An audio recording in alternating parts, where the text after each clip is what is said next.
This is Rima, the 18-year-old Zweibrücken mare who about a year ago fell while cantering on a lunge line in arena and badly injured her right stifle. I'm documenting Rima's recovery. I started working with her half a year ago. This is going to be session number 4.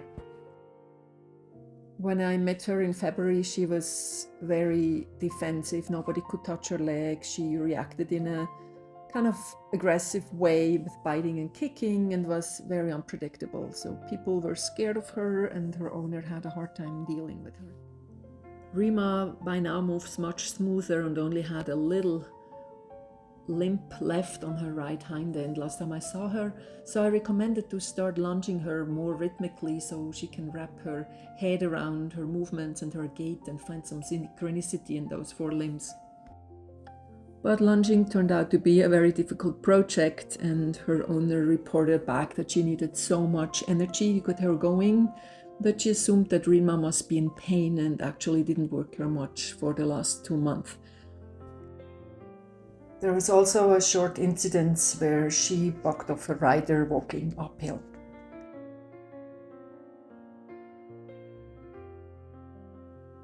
I always give the benefit of the doubt to the horse. I believe that most of the problems people have is because the communication is not clear and the horse doesn't really understand what the person wants from them.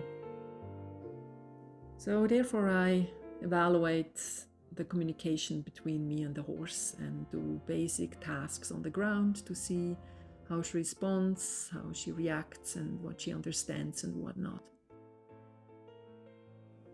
It's a little bit like dancing. You need to know your basic step first before you can do a nice dance with a partner. Even though Rima gets shown at the Prix Saint-Germain dressage level, she has a lot of misunderstanding in her primary basic moves. So we had quite the dance until Rima understood that I didn't want anything else from her than bending the neck and connecting with me. And that sometimes takes a couple repetitions and some times until they figure it out. And if you ride your horse and it doesn't understand the simple request, and then you add your leg, and then it gets more and more confusing, and the poor horse doesn't know what you want, and it ends in a buck.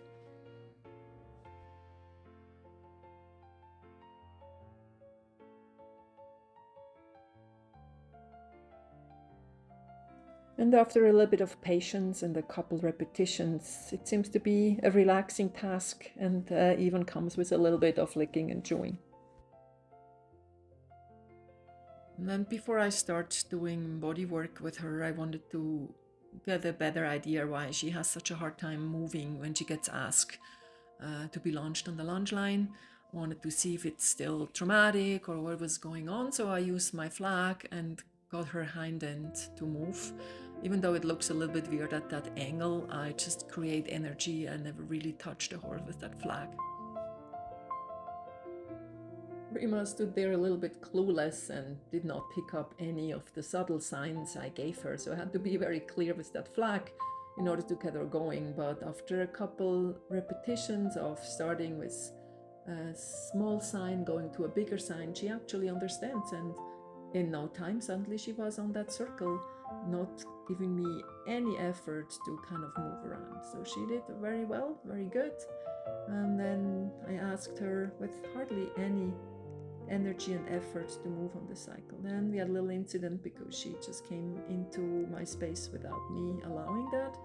And then, she even offered me a canter and moved very beautifully and relatively relaxed on that small circle.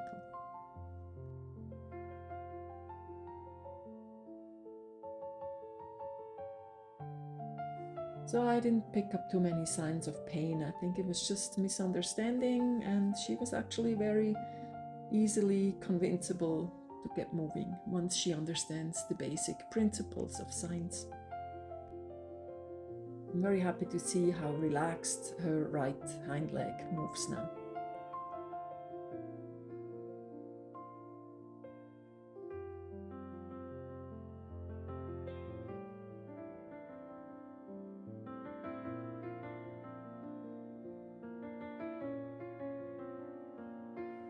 I start my session with a listening at her forehead.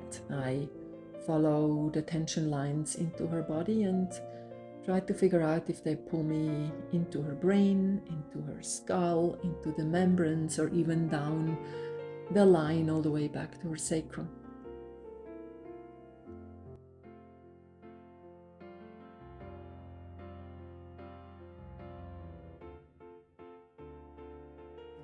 My listening took me to her poll and from there down into her jaw.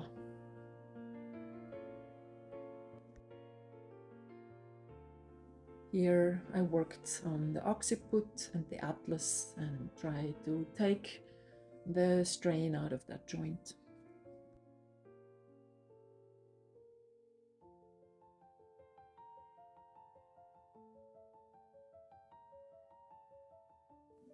The lower jaw, the mandible has two rami, which need to be balanced with each other.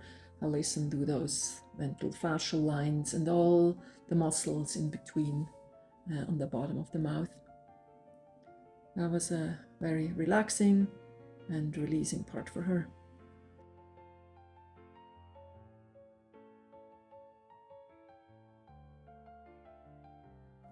The next line of tension took me to her thoracic outlet. Here I listen what's happening between those two hands and follow the listening, and that listening took me to her liver. The horse's liver is mostly on their right side and it contains all 5 lobes, which only one on top wraps a little bit over to that left side. So I make those lobes in her liver talk to each other and try to find more release in the organ and its suspension system.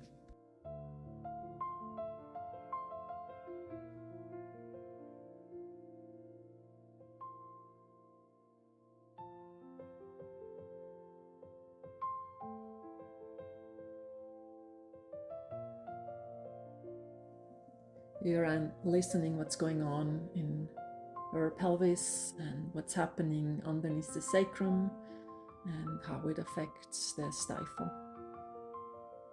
Seems to be a little more uncomfortable for her, but she takes that weight off and relaxes the right hind leg. Totally different reaction than what we had before with kicking and biting.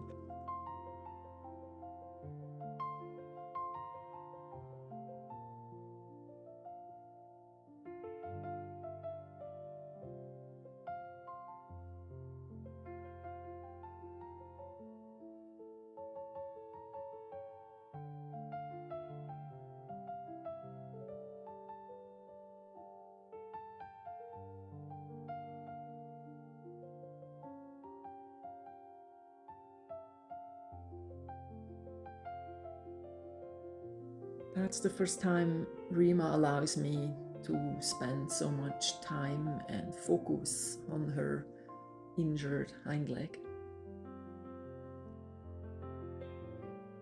You see, I'm very careful and react to the slightest movement, just making sure I'm safe.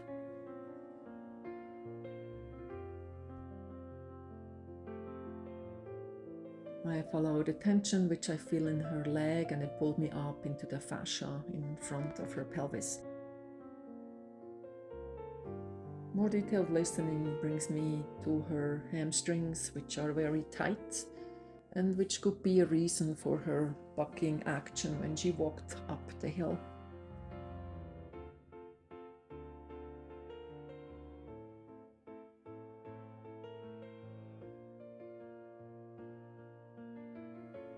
As you can see, the work on the hamstrings, it's not her favorite part, and she clearly shows me that was a little bit too much. I still stay in the area, but change my approach a bit and find more relaxation in between those muscles and the fascia. Rima has always a lot of weight in that forehand and normally is very reluctant to give the feet. Here she's like offering me all kinds of legs and stays relaxed, keeps her head down and allows me to slowly release the fascia and the muscles around the sternum.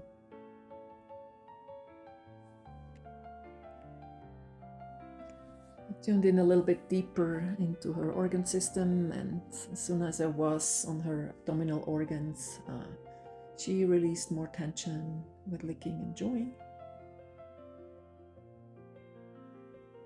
Here I'm being brave and for the first time tried to ask her to give me that left hind leg, and I'm rewarding her for the slightest try and not fighting me, because that was a very big progress in that session that she offers me that leg. I tried a second time and it was even easier. As soon as she gave it to me, I just relax and reward her.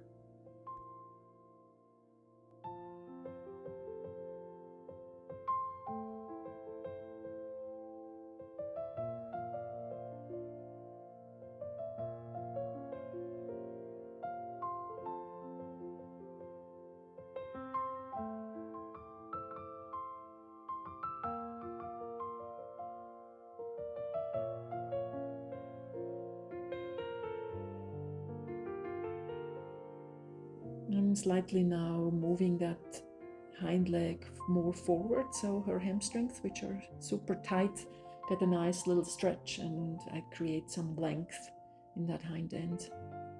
But we don't want to overdo it. We don't want to ruin the good moments, and just kind of do little at a time. It's nice to see that my request of touching her leg brings her into a drop of her hip. She relaxes and allows me to pull it even a little bit more forward, and she could walk off and she doesn't, but we can tell there's a lot of tension, there's not much flexibility, and I'm just working with that resistance and find the ease in that movement.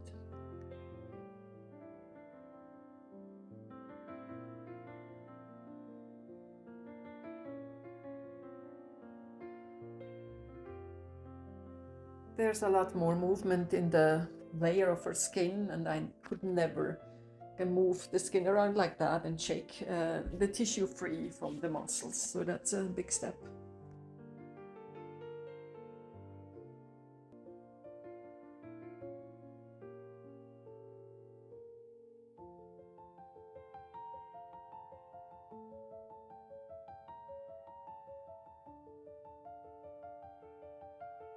I recheck my listening, and I don't feel any more pull into her jaw.